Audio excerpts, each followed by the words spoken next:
Hello, bachcho. Let's read the question. So the question tells which one of the following aspects is an exclusive characteristics of the living things.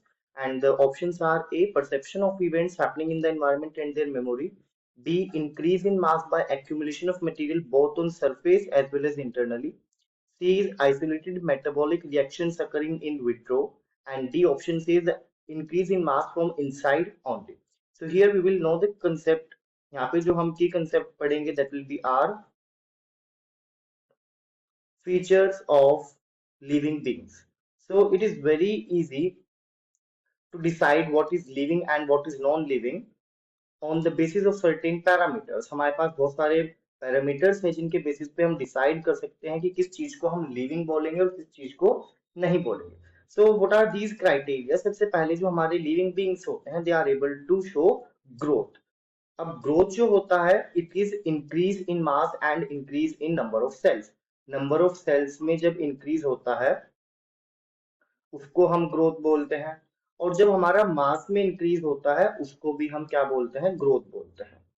Then after that जो हमारे living beings होते हैं they are able to do metabolic activities, यानी कि they show metabolism. अब metabolism क्या होता है? मेटाबॉलिज्म होता है sum total of all the chemical reactions occurring inside the body. तो जितना भी रिएक्शंस हमारी बॉडी में हो रही हैं, ऑल रिएक्शंस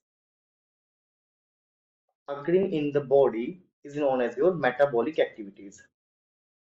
तो हमारे जो लिविंग बींग्स होते हैं वो मेटाबॉलिज्म शो करते हैं. There are chemical reactions, there are biological reaction that are occurring inside the living organism, whereas जो आपके नॉन लिविंग्स होते हैं उनके अंदर केमिकल रिएक्शंस नहीं चलती हैं.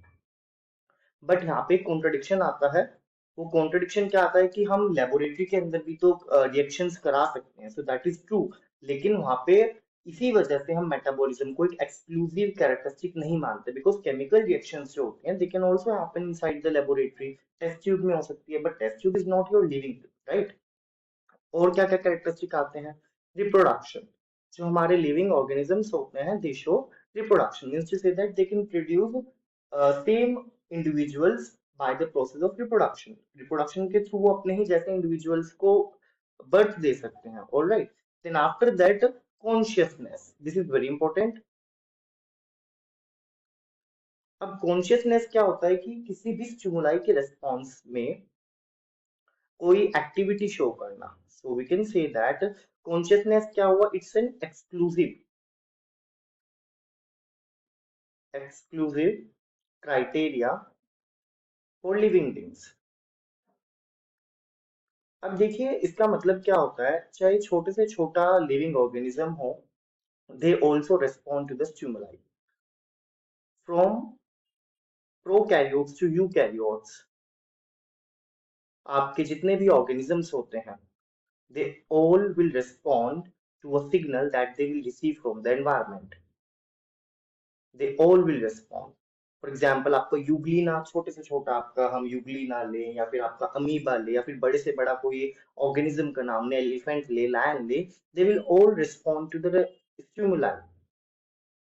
And this is the property of the living beings. They will sense the signal, they will sense the stimuli, they will respond, and they will create the memory.